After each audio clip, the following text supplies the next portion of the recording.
everybody. Today I am needing to haul some books. I was hoping I could wait until like December or January, but I bought a bunch and I'm very behind on hauling comics for you guys. So if I wait, it's going to be way too many to do. And I just don't have the energy to do like the whole here's what I spent thing, because I've just stopped giving a crap about whether or not I spend money on books. I'm not going to do the whole pricing thing. It's too much. I'm just going to show you the books, talk about the books. Yeah. So I think these comics come from September and then October, the very beginning of October. So this is like all of September in terms of comics issues that we picked up, and then the very beginning of October. So whew, yay. We're going to start with the comics. I'm going to go kind of in reverse. We're going to do comics, manga, and then books. So if I have the energy, I will break them up by section and you'll get like timestamps, because if you want to skip the graphic novels, you totally can. Anyways, let's just get right into it because I have a lot to go through. All right, so starting with the comics, we picked up Impact Winter #1. This was one that I mentioned on my anticipated releases for comic books for the end of 2022, and we have not gotten a second one of this yet, so we'll see. Hopefully this isn't a case of like we get one and then we're done. And then, oh my gosh, we got Deadly Class number 54. This is ending soon. Like, come on. This can't be this might be the last one. I'm not sure. I'm not sure. No, it's not. And in fact, there's one out there that I just haven't. I swear to God. Okay, so we got Deadly Class number 54, and then Deadly Class number 55. That's ending soon, if not the end. I'm not sure if 55 is the end or not. And then we got Magic, the Hidden Planewalker, number 4. And then another newer one, we just picked this one up, and they said this one has been selling off the shelves like hotcakes, and it's because it's spooky. I'm just telling you that now, guys, and the art is amazing, and that's Briar. This was another anticipated read for the fall for me. I'm excited to read this one. And then we also picked up the Dead Lucky number 1 and the Dead Lucky number 2. We picked up Basilisk number 10 and number 11, which looks like this. And then we got Sweet Paprika number 11 and 12. And this is one that I have not even started yet. And then another anticipated release that I talked about in that video is Wind number 1. These are thick. Like, these are thick comics.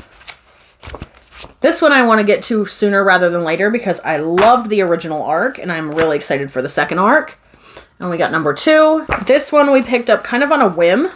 Because I didn't know a whole lot about it, but it looks really cute, and I really like the artwork, and that is Samurai Doggy, for obvious reasons. So I got number 1, and then we've gotten number 2. Number 1 was printed a lot better than number 2. It has like a harder cover. Then we got a Righteous Thirst for Vengeance, number 10 and 11. I haven't even started this Remender series, and I am ashamed of myself, but whatever. Then we picked up Predator number 1 and 2. Number 1 and 2. Predator and Alien is usually just for my husband. I don't typically read them. We also got Spider-Punk 3, 4, and 5. So I'll just show you 3, 4, and 5. And I think this is the end of this arc. This is just a fun arc. I have the Spider-Punk figure. For obvious reasons, I felt like it was like the coolest Spider-Man figure I could own. I have Ordinary Gods number 7, and then number 8, which has a dog on the cover. And the... should I include this? I don't know. We got the Dungeons and Dragons annual. This was just a suggestion in our box, and we just decided, sure. We also got We Only Find Them When They're Dead, number 12 and 13. 13. And we got End After End, number 1 and 2. This was another comic that I was really excited to pick up by the end of the year. That's number 1. This is number 2. Those are all the comics that we bought recently. I haven't gotten any trade paperbacks. I think that I haven't hauled already. I'm not sure. And now we're just going to jump right into manga. I don't have a whole lot, I don't think. To be honest with you, I can't remember what I recently hauled. So, yeah. I may be missing some, but we're just doing the best we can because I haven't been keeping track. And these are ones that I'm absolutely sure I recently bought. This one, not so much. Okay. So I only have 3 here. And I bought Solo Leveling number 5. I get this from the comic shop. They straight up just put this in my box for me now, which is great. I got Witch Hat Atelier. Is that how you say it? I don't know. I've heard a lot of talk about this, especially on BookTube lately. And, you know, being a manga person, I was like, how do I not know about this? But the artist the artist apparently works for DC and Marvel. As a cover artist, so that's interesting. Yeah, I think this is like fantasy. I don't know. I've heard a lot of good things about this series, and I just wanted to pick it up. I have been kind of looking for it at Barnes & Noble for quite some time, and I can never find it, I think just because it flies off the shelves. So when I did see it, they had like the entire collection so far, but I just picked up 1 and 2 because I have to stop buying entire collections of things before I read them. So I picked up 1 and 2, knowing if I like 1, I'm going to go right into 2, and that'll get me a good head start. All right, and then last but not least, we're going to talk about the books that I bought. And you'll notice a trend. I had a lot of gift cards to spend, and then I had a little bit of extra money. I kind of sold some of my camera equipment and bought some new stuff, so ended up spending a little bit of that money I got from my old camera equipment on some books that I really wanted for my permanent collection. But first, we're going to talk about Nona. So I pre-ordered this. I'm reading it right now. I'm annotating it. And this is actually my first time annotating a book. So we'll see how it goes for me. But I'm loving this so far. I think I'm like a quarter. I'm almost halfway. And I just started this a couple days ago. I am loving this a lot more than I liked Harrow.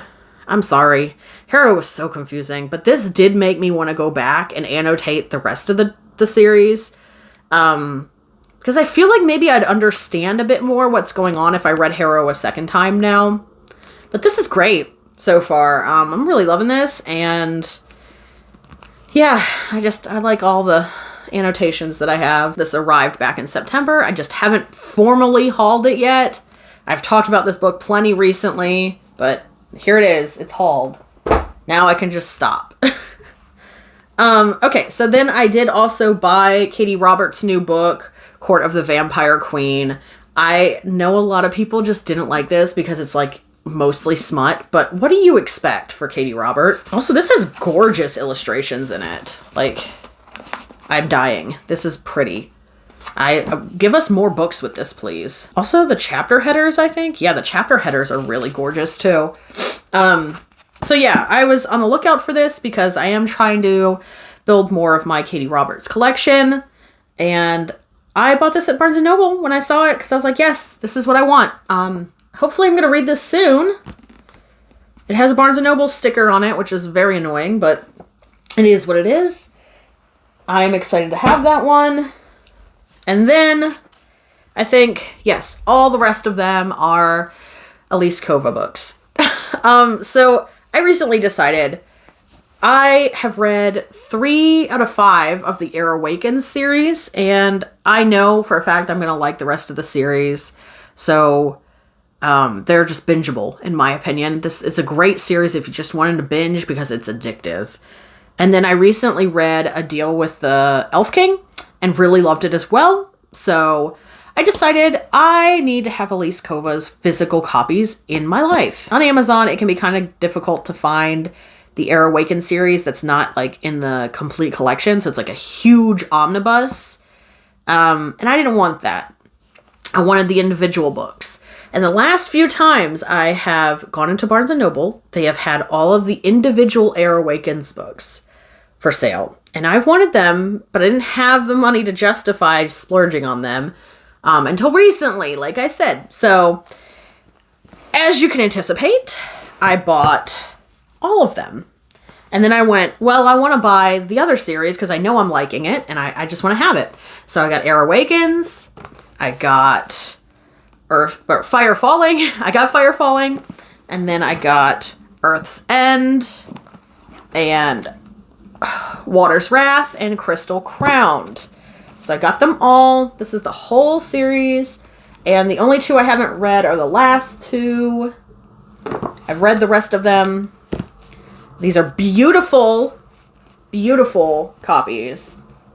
Mostly I like the variety in the covers, and I just like having them as individual books. I didn't want the omnibus.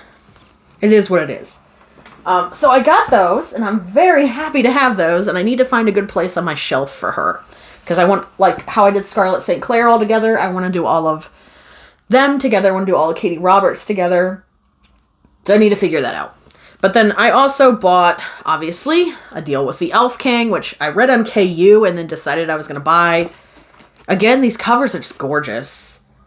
Just gorgeous. I loved this book so much. It was so good. And then I bought A Dance with the Fey Prince and A Duel with the Vampire Lord. And then there's another one coming out, I think.